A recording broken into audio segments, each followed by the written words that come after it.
साहेब, आमच्या इकडचे सगळेच फिटर म्हणते तो जॉन डियर ट्रॅक्टर घेऊ नका, तो ट्रॅक्टर चांगला नाही. काय करावं बरं? खरंय दादा, नकाच घेऊ मग. हा का हो?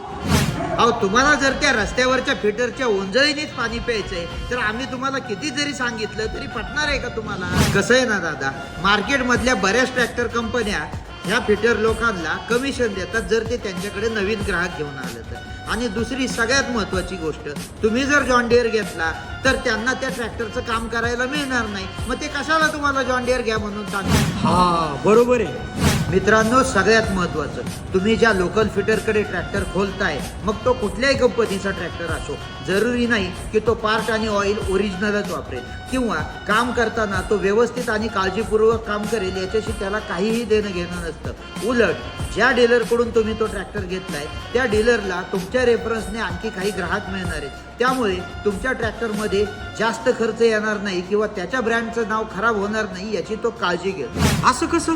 फिटरला पण धंदा करायचा असतो ना. तुम्हाला एक छोटंसं उदाहरण सांगतो.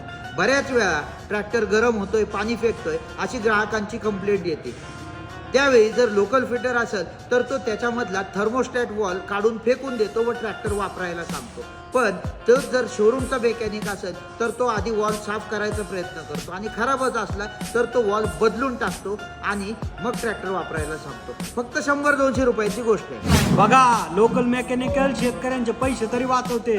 बरोबर आहे दादा तुमचं, 100-200 रुपये नक्कीच वाचणार आहेत तुमचे. पण तुम्हाला माहिती का ते वॉल काय करतो? इंजिन ज्यावेळेस गरम होतं तेव्हा तो पाणी किंवा कूलंटचा सप्लाय दुप्पट किंवा तिप्पट प्रवाहाने तो पाठवतो आणि इंजिनला थंड ठेवतो. जर तो वॉल काढून टाकला तर इंजिन सतत हीट होऊन इंजिनचं काम लवकर निघतं आणि त्या मेकॅनिकला अजून जास्त काम मिळतं. अशा कितीतरी छोट्या छोट्या गोष्टी आहेत ज्याच्यामध्ये तो मेकॅनिक मेक मारून ठेवतो आणि तुम्हाला कळत सुद्धा नाही. खरं आहे तुमचं, याचा विचारच नाही केला मी.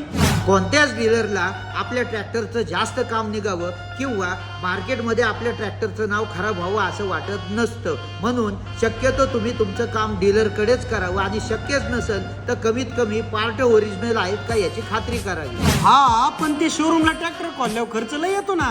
हा फक्त तुमचा गैरसमज आहे. लोकल फिटर तुमचं किती नुकसान करतो याची तुम्हाला साधी कल्पनाही नसती. तसंही आमच्या जॉन डियरचे पार्ट बाहेर मिळत नाहीत आणि ट्रॅक्टरही बाहेर खोलले जात नाहीत. पण दुसऱ्या ट्रॅक्टरच्या ग्राहकांनी आपला ट्रॅक्टर बाहेर खोलताना ही काळजी नक्कीच घ्यावी. आणि मी नेहमी सगळ्यांना सांगत असतो की ह्याच्या त्याच्या किंवा असल्या कमिशन एजंटच्या सांगण्यावर ट्रॅक्टर घेण्यापेक्षा पारखून निरखून ट्रायल आणि डेमो घेऊन मगच ट्रॅक्टर निवडावा. आणि मग बघा, जॉन डियर चालवताना तुम्हाला किती आनंद होतो. माहिती जर आवडली असेल तर आमच्या पेजला आत्ताच फॉलो, लाईक आणि